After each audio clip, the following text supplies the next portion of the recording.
Magandang umaga po sa inyo lahat, sa mga tulad ko at sa sulo Diyos, sa mga kababaro ko. Sa umagang ito po ay itutuloy ko ang aking kwento ng aking talambuhay. Patungo ako ngayon sa Burabod ni Inang, kung tawagin.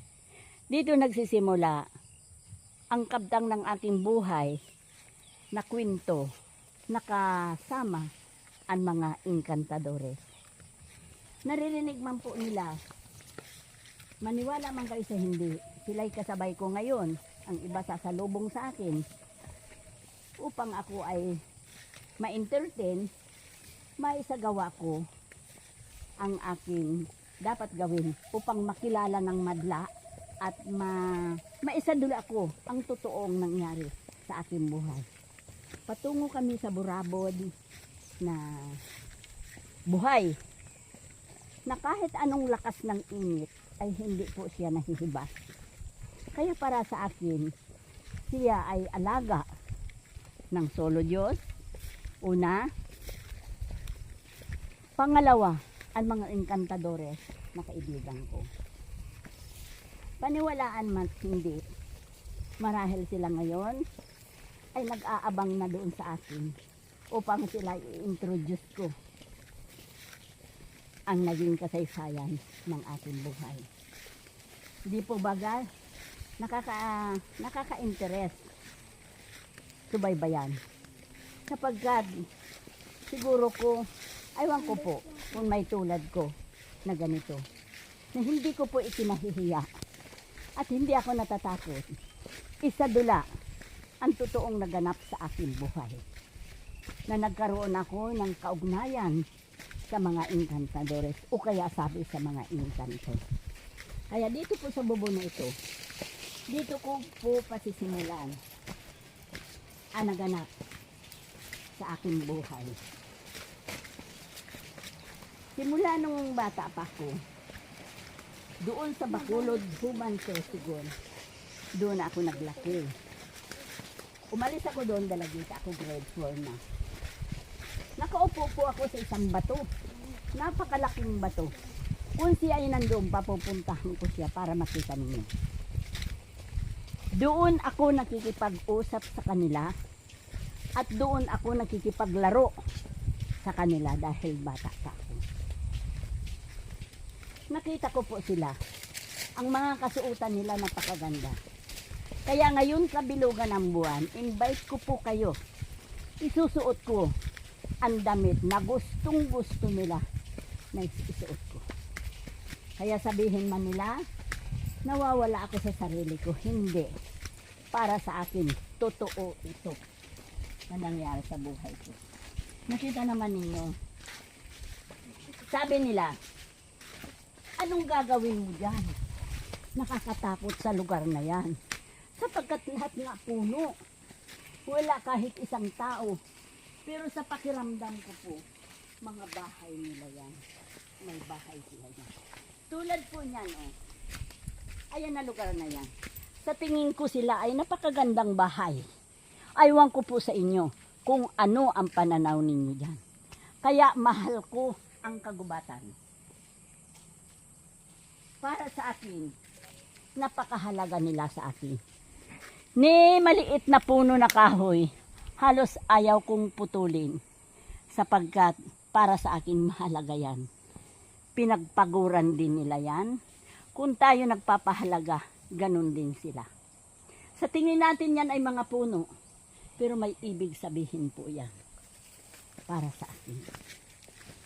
Kaya sa lugar na ganito, masaya ako, nag-i-enjoy ako.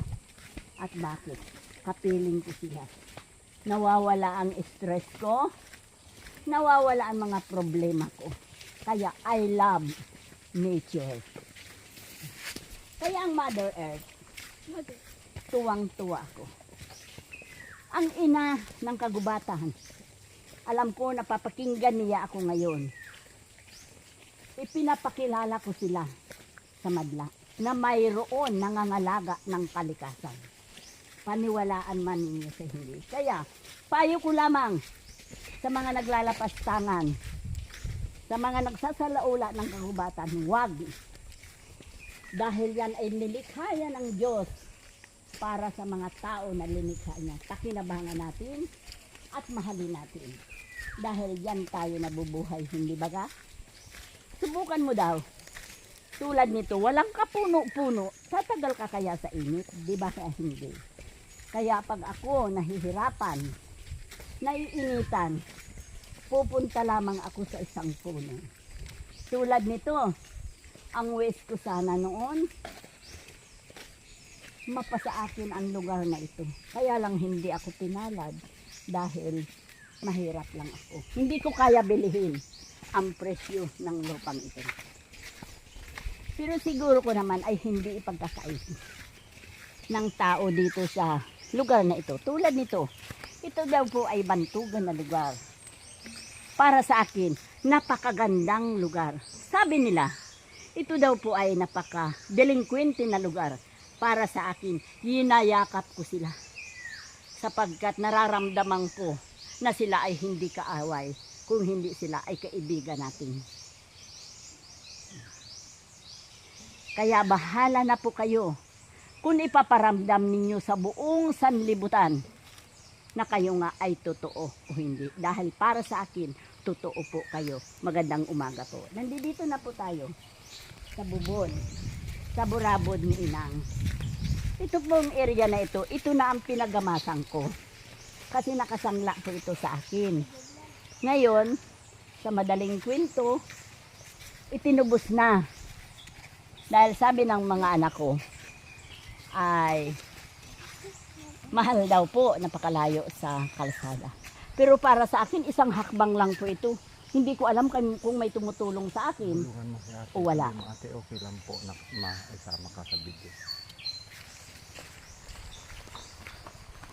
Inang magandang umaga po.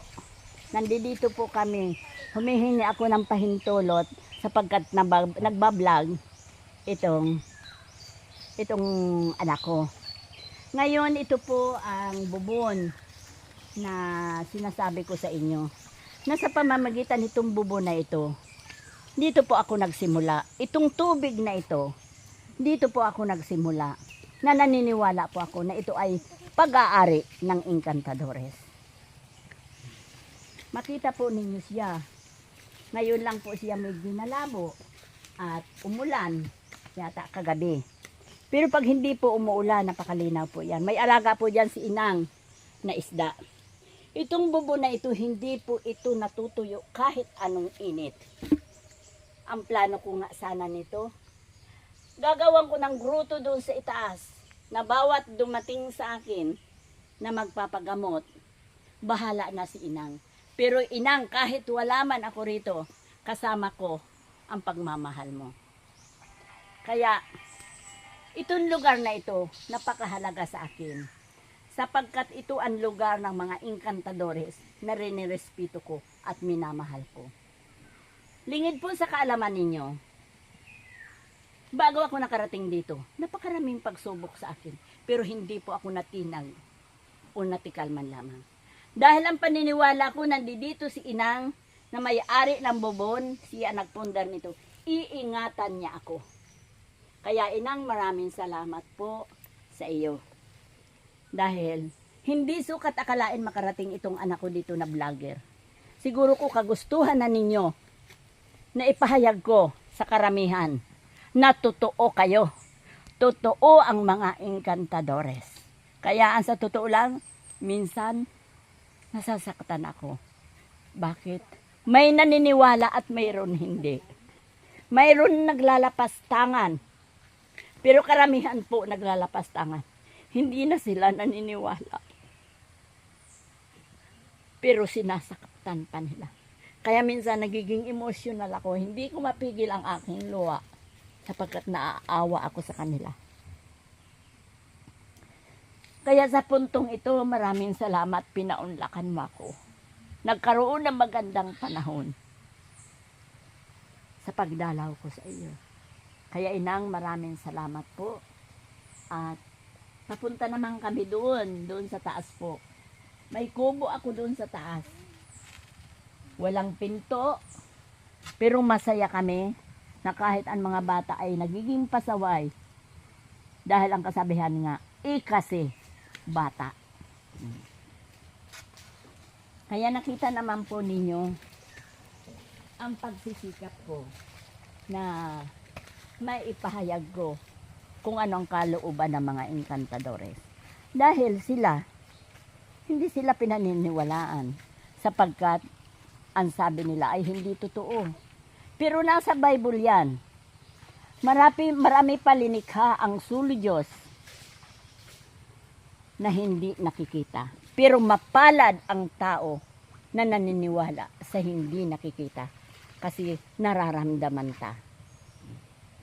Kaya po sa umagang ito, sa pinaramdam sa akin ng mga encantadores, maraming salamat po.